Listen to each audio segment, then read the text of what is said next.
Cette émission, c'est une méthode japonaise, je crois. Mais en attendant, on va rejoindre Éric Charret, qui est là, lui, dans sa salle d'attente, dans son salon, parce que justement, la salle d'attente virtuelle, on va en parler maintenant. Avec lui, vous allez voir une très belle initiative qui s'appelle Senior Visio, une caméra contre la solitude. Bonjour Éric, c'est un très beau projet qui est né à Nice, hein. Oui, absolument. Il est né à Nice il y a quelques semaines. L'association qui est à la base de cette opération s'appelle Axpérience. À l'intérieur, des professionnels qui donnent bénévolement de leur temps. Et parmi ces professionnels, il y a des informaticiens. Et à la fin de l'année 2019, ces informaticiens se sont dit, tiens, on va aller dans les maisons de retraite pour donner gratuitement des formations aux personnes âgées pour leur apprendre à communiquer avec les outils informatiques. Et puis la crise sanitaire est passée par là. Du coup, eh bien, la formation s'est arrêtée. Mais les informaticiens de cette association se sont dit, on ne va pas se laisser aller, on va leur proposer quelque chose pour égayer leur quotidien à ces personnes qui en plus étaient confinées pendant un moment complètement dans les EHPAD. C'est encore le cas des personnes qui sont atteintes du Covid et qui ne peuvent pas sortir ni recevoir leur famille. Alors, on leur propose des salles d'attente virtuelles où ils peuvent réunir famille et amis.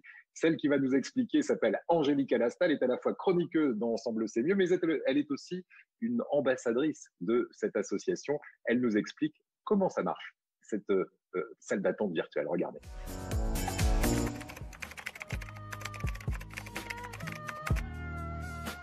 L'association contacte les personnes qui veulent aller voir leurs proches en amont pour faire un test, tout simplement pour s'assurer que la connexion Internet est bonne, que l'image est bonne, que tout fonctionne. Donc, ils les contactent en général 24 ou 48 heures avant, ils font un essai et ensuite, le jour J, à l'heure dite, le personnel soignant a simplement la tablette ou l'ordinateur à fournir aux patients et le rendez-vous se fait comme ça.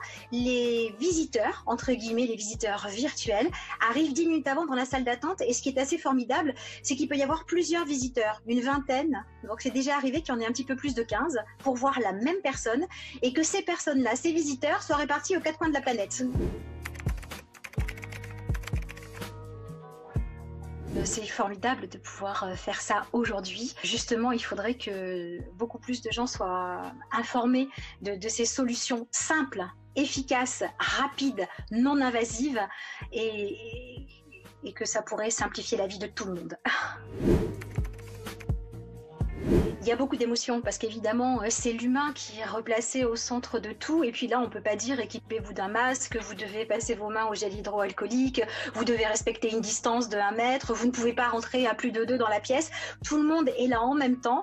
Je crois que c'est un petit peu féerique. Il y a une anecdote assez sympathique, c'est que dans cette famille qui allait visiter donc, la personne qui était soignée, qui était en soins, il y avait eu une naissance récemment, mais à cause de la crise du coronavirus, personne n'avait pu aller voir le bébé. Et du coup, le bébé a été présenté à ce moment-là. On échangeait les photos, les dessins des petits derniers. Enfin bref, c'était un grand moment d'émotion avant. Et ensuite, lorsque l'écran s'est illuminé avec le patient qui était visité par toutes ces personnes, il y en avait une douzaine, je crois que là, l'émotion, elle était vraiment à son comble. Et le système peut même s'étendre à d'autres, et pas qu'aux EHPAD, mais peut-être aussi aux hôpitaux ou à d'autres structures de soins.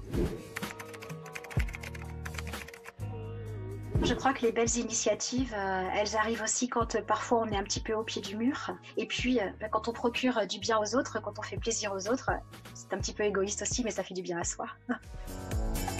Il suffisait d'y penser, tout simplement. Bravo en tout cas à tous les bénévoles de l'association. Question bête, mais ça reste gratuit. C'est gratuit et ça reste gratuit, on est d'accord ? Ah oui, c'est complètement gratuit. En 3 mots, c'est gratuit, c'est facile, c'est totalement confidentiel puisque les professionnels se déconnectent au moment où toute la famille est réunie avec le patient. Donc, c'est vraiment entre vous. Un service accessible aujourd'hui dans quelques maisons de retraite et EHPAD dans la région niçoise. Mais l'idée, c'est que ça devienne complètement national. Alors, si vous êtes intéressé, eh bien, c'est très simple. Vous pouvez faire la demande auprès de l'association Axpérience en allant directement sur leur site internet www.axperience, comme une expérience, mais avec un A.org. Eh ben super, c'était vraiment une très belle histoire. Merci beaucoup, Éric, de nous l'avoir présenté. Éric, vous avez des poubelles chez vous, j'imagine, des grosses poubelles bien moches là. D'ailleurs, il faut que je les sorte là parce que ça commence à sentir un peu pour tout vous dire, et c'est la vérité. Bon alors cette poubelle, puisqu'elle est moche et qu'on est tous d'accord pour dire qu'elle